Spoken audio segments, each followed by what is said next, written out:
क्या आपको पता है कि दुनिया की रिचेस्ट वुमेन कौन है? सावित्री जिंदल, जिनकी नेटवर्थ लगभग 28 बिलियन डॉलर है। अब हो भी क्यों ना, जिंदल ग्रुप के एम्पायर को जो संभालती हैं। जिंदल ग्रुप के बारे में तो हर कोई जानता है, लेकिन उसके पीछे छुपी सक्सेस स्टोरी शायद ही कोई जानता है। आज मैं आपको बताने वाली हूँ कि कैसे जिंदल ग्रुप इतना बड़ा एम्पायर बना और साथ में इतनी बड़ी नेटवर्थ क्रिएट की। इस वीडियो को एंड तक जरूर देखना, क्योंकि आपको भी इस वीडियो से कुछ सीखने को मिलेगा और आपका माइंडसेट भी बिल्कुल चेंज हो जाएगा। तो आगे बढ़ने से पहले अगर आप हमारे चैनल पर न्यू हो तो चैनल को सब्सक्राइब करना, बेल आइकन को प्रेस करना, इस वीडियो को सभी के साथ शेयर करना बिल्कुल भी मत भूलना। हम सब जानते हैं कि जिंदल ग्रुप एक ऐसा ग्रुप है जिसने टाटा को भी घुटने टिका दिए थे। पहले ना हरियाणा को सिर्फ उसके दूध के लिए, दही के लिए और साथ में हरियाणा को गाँव के लिए जाना जाता था, लेकिन अब गुरुग्राम में भी इंडस्ट्रियल एरिया धीरे धीरे कर काफी ज्यादा इंक्रीज होता जा रहा है। इसके पीछे सिर्फ एक ही पर्सन का हाथ है, जिसका नाम है ओम प्रकाश जिंदल। तो ये स्टोरी स्टार्ट होती है 1930 से, जब हरियाणा के गांव में हिसार में उनका जन्म हुआ था और उनका नाम रखा गया था ओम प्रकाश जिंदल। अब धीरे धीरे कर करना उनका हमेशा से सपना ये था कि वो अपना बिजनेस बनाना चाहते थे, अपना एक एम्पायर खड़ा करना चाहते थे, लेकिन सिचुएशंस, कोई किसान के बेटे के पास इतनी कैपिटल नहीं होती वो इजीली अपना बिजनेस स्टार्ट कर सके। तो उन्होंने कोलकाता जाकर स्टील ट्रेडिंग का काम करना शुरू किया और धीरे धीरे कर वहां से पैसा इकट्ठा किया। वो वापस हिसार आए और 1952 में उन्होंने अपनी हिसार में एक फैक्ट्री लगाई जिसमें वो स्टील की बाल्टी बनाते थे। अब वो ना काफी ज्यादा देशभक्त थे, उनको लोगों से कनेक्ट करना, सोशल वर्क करना बहुत ज्यादा पसंद था। अब कोई इतना ज्यादा इंडिया लवर है तो उन्होंने ना एक पाइप देखा और उस पर लिखा हुआ था मेड इन ऑस्ट्रेलिया। तो उनके दिमाग में ये आया कि क्या हमें एक पाइप बनाने के लिए भी ऑस्ट्रेलिया से सामान मंगाना होगा या फिर हमें ऑस्ट्रेलिया के पाइप यूज करने पड़ेंगे। तो उनके दिमाग में ये आइडिया आया कि क्या उसके लिए भी वो अपनी फैक्ट्री लगा सकते हैं। तो 1962 में उन्होंने एक पाइप की भी फैक्ट्री लगा ही दी, जो कि कोलकाता में थी। अब वो पाइप को ना खुद मैन्युफैक्चर नहीं करते थे, उन्होंने काफी ज्यादा स्मार्ट वर्क किया था, हार्ड वर्क करने की जगह, जिसमें उनकी कैपिटल भी कम लगती थी। बेसिकली टाटा से वो ऐसे पाइप्स को खरीदते थे काफी कम रेट पर, जो उनके रिजेक्टेड और साथ में वेस्ट पाइप्स होते थे। उन पाइप्स को ये अपनी फैक्ट्री में रीमैन्युफैक्चर करते थे, ठीक से बनाते थे और मार्केट में प्रीमियम दामों पर बेचते थे। टाटा ने ये बिजनेस देखा तो उनको थोड़ा तो बुरा लगा, क्योंकि उनके ही स्टील पाइप्स को और अच्छे से मैन्युफैक्चर कर मार्केट में प्रीमियम रेट्स पर बेचा जा रहा है। तो टाटा ने उनको बुलाकर मना भी किया कि आप इस तरीके से हमारे पाइप्स को मैन्युफैक्चर कर नहीं बेच सकते हो। टाटा ने इसका ऑल्टरनेट ये निकाला कि उन्होंने उनको जो पाइप्स देते थे उसका साइज छोटा कर दिया, यानी उन्होंने ये बोला कि हम आपको सिर्फ 2-2 इंच के पाइप ही दे पाएंगे।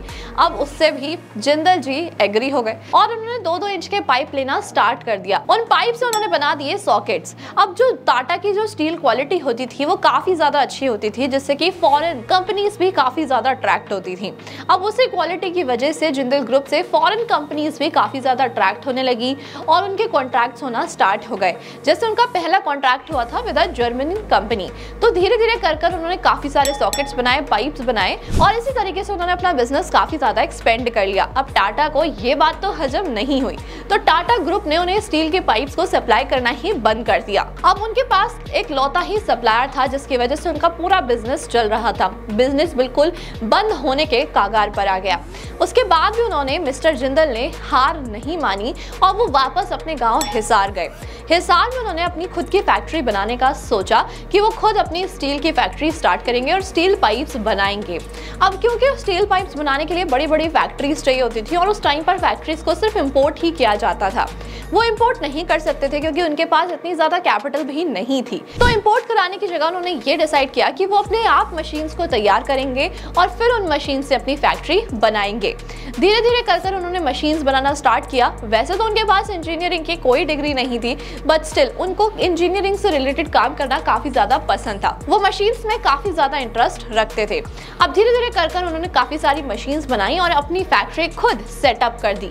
यहाँ तक कि उन्होंने अपनी फैक्ट्री का भी लेआउट खुद ही बनाया था।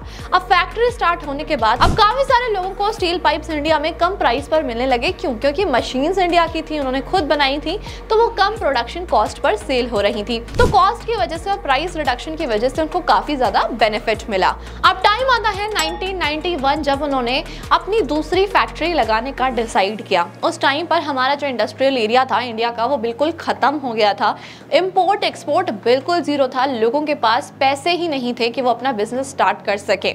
अब ऐसे में बाहर से मशीन्स मंगाना बहुत ज़्यादा डिफिकल्ट हो गया था, तो उन्होंने क्या सोचा कि वो अपने इंडिया में ही एक ऐसी फैक्ट्री बनाएंगे जिसमें वो मशीन्स बनाए और लोगों को रीजनेबल प्राइस पर मशीन्स मिल सके, जिससे कि रोजगार भी जनरेट होगा। तो उन्होंने रायपुर में एक मशीन से रिलेटेड फैक्ट्री स्टार्ट की और वहां से उन्होंने मशीन का प्रोडक्शन स्टार्ट किया और लोगों को machines the at a very reasonable price, जिससे कि लोगों ने अपनी काफी सारी फैक्ट्रीज स्टार्ट की, लोगों को एम्प्लॉयमेंट मिला और काफी लोगों ने अच्छे अच्छे बिजनेस भी स्टार्ट किए। देखते ही देखते ये बिजनेस उनका हर जगह पर एक्सपेंड होने लग गया।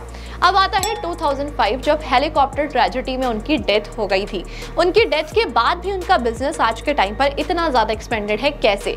क्योंकि ये पूरी चीजें उनके बेटों ने संभाल रखी है। हर बेटे के पास एक कंपनी है और वो अपनी सूझबूझ, अपने काम, इंटेलिजेंस से उस बिजनेस को काफी ज्यादा आगे ले जा चुके हैं। अब अगर उनके बेटों की बात की जाए तो बेसिकली उनके 4 बेटे हैं, पृथ्वीराज जिंदल, सज्जन जिंदल, रतन जिंदल और नवीन जिंदल। हर किसी के पास एक अलग कंपनी है। अब अगर सबसे पहले पृथ्वीराज जिंदल की बात की जाए तो उनके पास वो कंपनी है जो सबसे पहले स्टार्ट की गई थी और जो स्टील पाइप्स बनाती है। बेसिकली ये कंपनी स्टेनलेस पाइप्स भी बनाती है जो कि एज एन रॉ मटेरियल काम आता है।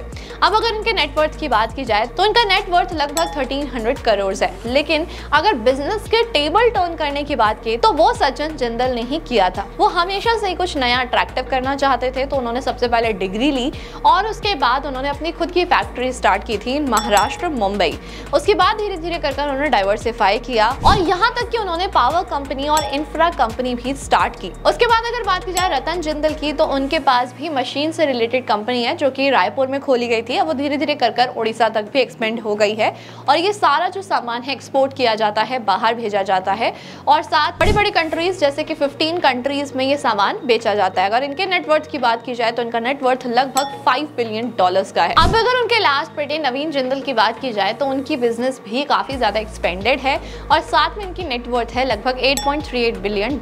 लेकिन सज्जन जिंदल की जो नेटवर्थ है वो लगभग $23 बिलियन है। तो उन्होंने बिजनेस को काफी ज्यादा अच्छे से समझा और एक्सपेंड भी किया। सो एट लास्ट आई होप आपने इस वीडियो से ये तो जरूर सीखा होगा कि जो भी आप चाहते हो, अगर आपके पास एक विल पावर है तो आप कुछ भी कर सकते हो। आप चाहे कोई भी बिजनेस चाहो उसके लिए आपको मेहनत तो करनी पड़ेगी, लेकिन यस आप उसे अपनी मेहनत से और इंटेलिजेंस से सक्सेसफुल बना सकते हो। आपको ये वीडियो कैसा लगा और ये जिंदल ग्रुप की सक्सेस स्टोरी कैसी लगी कमेंट करके जरूर बताना। इस वीडियो को जितना हो सके उतना शेयर कर देना ताकि हर कोई इंस्पायर होकर अपना माइंडसेट चेंज करे और जो भी लाइफ में करना चाहता है उसके लिए एक स्टेप फॉरवर्ड जरूर कर ले। अगर आप स्टॉक्स में इन्वेस्ट करना चाहते हो तो उसके लिए आपको एक डीमेट अकाउंट की जरूरत पड़ेगी, जिसका लिंक आपको हमारे डिस्क्रिप्शन बॉक्स और पिन कमेंट में मिल जाएगा। आप फ्री में डीमेट अकाउंट ओपन करा सकते हो और ऐसी इन्फॉर्मेटिव वीडियोस को देखने के लिए हमारे चैनल को सब्सक्राइब करना, बेल आइकन को प्रेस करना बिल्कुल भी मत भूलना। Thank you so much.